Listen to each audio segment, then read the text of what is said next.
Well, let's get ourselves ready for some more robots here, there, potentially everywhere from stores and hotels, and maybe even taking over man's best friend. Tech journalist Chris Abel is joining us with the latest. Good morning, Chris. How are you?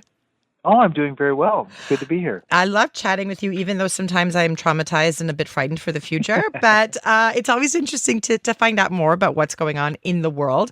And hmm we're going to be talking about humanoid robots, which is in and of itself, wow.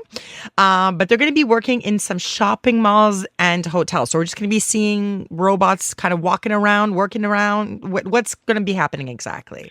This is a huge step forward. So there's a startup company in China called Magic Lab, and they have just announced that they're releasing 400 humanoid robots. These are robots.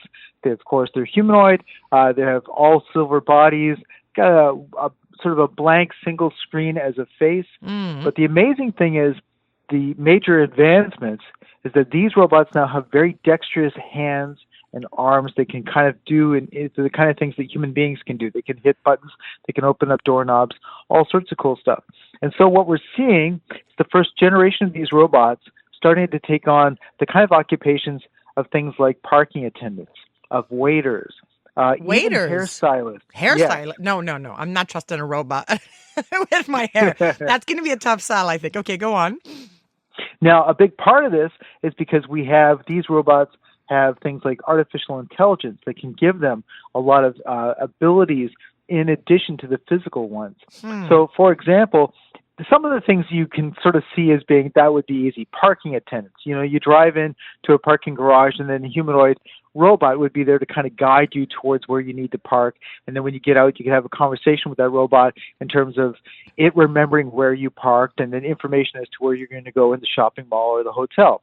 That to me kind of makes great sense. But what's scary is that these robots now have the ability with their cameras and their artificial intelligence to remember you and then to build up a profile, just like online stores tend to build up a profile when you do a lot of repeat shopping. And so Okay. the one example that they gave was that the robot said to the customer that drove up that he knew that that customer was interested in camping. And the customer said, well, wait a minute, how'd you know that? Because the robot noticed that he had a sports watch on and was wearing outdoor athletic attire. And so immediately started to build up a profile. This is someone who would be interested in SUVs, interested in stores that deal with hiking, camping, that kind of Wow. thing. Wow.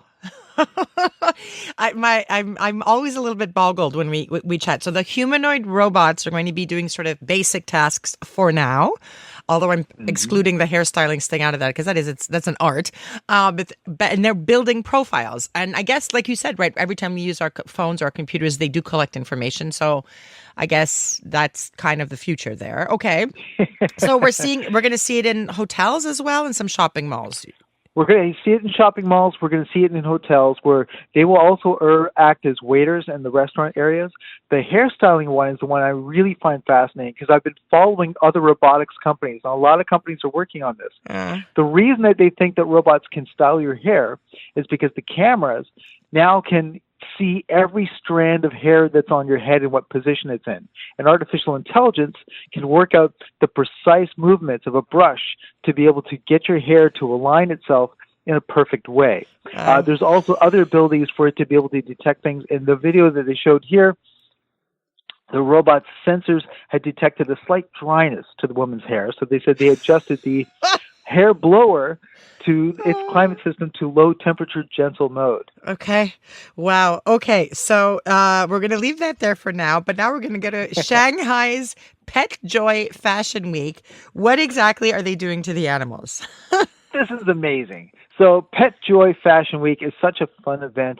It is an international event every year. They're now in the fourth year, and this year they had people arriving from 18 countries around the world. These are trendsetters. These are people who have come up with new innovations for pets. And it's great that they have a catwalk, Mm-hmm. and you see the models walking, wearing the latest gear, but also bringing out the pets with them. So often you see a dog. The dogs are the most dominant ones. I mean, it's a catwalk, but we see a lot of dogs. Mm-hmm. There was at least one cat that I noticed. What I thought was amazing was that this was the first year where a robot dog was introduced, along with a humanoid robot. And the humanoid robot walked the dog along the catwalk, and they, of course, modeled various different fashions for those robots. So we're starting to see robots entertain in that capacity, Yeah. where they're starting to participate in fashion events as well. And they're starting to take over the animal world. Chris, I'm looking at the video you sent me of this robotic dog, and it is freaky. I don't know what there's no other word. It's not. It is certainly not cute and cuddly and fluffy. But okay, that's happening in Shanghai.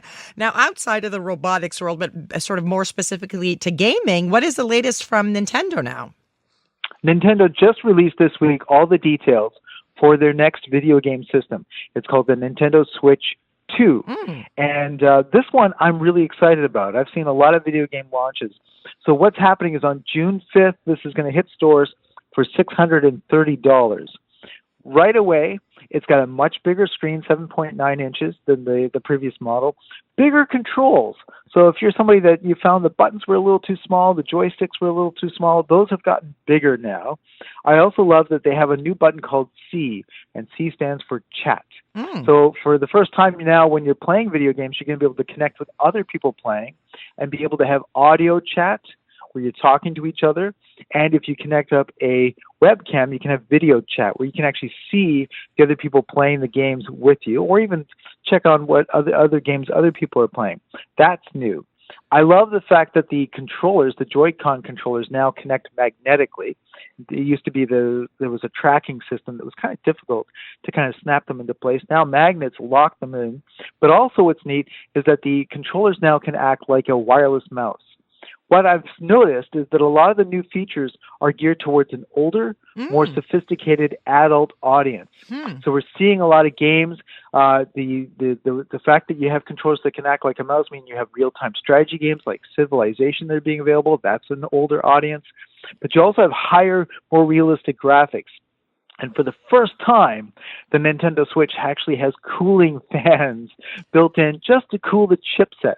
So this is something that's going to be a major leap forward in terms of the kinds of games they can offer, but also the technology that's being used. See, I like this. This is a throwback because it makes me think of Mario Kart, which was my favorite. And by the way, in your notes, it says Mario Kart will be among the first big games on that one. So that's exciting news there. Yes, geared towards older people. I would play that. Chris Abel, thank you so much again for taking the time. Remind people where they can find you. You can find me online at all the socials at Real Chris Abel, that's KrisAbel, or visit chrisabel.com. Chris, have a great one. We'll chat again soon. Thanks, you too.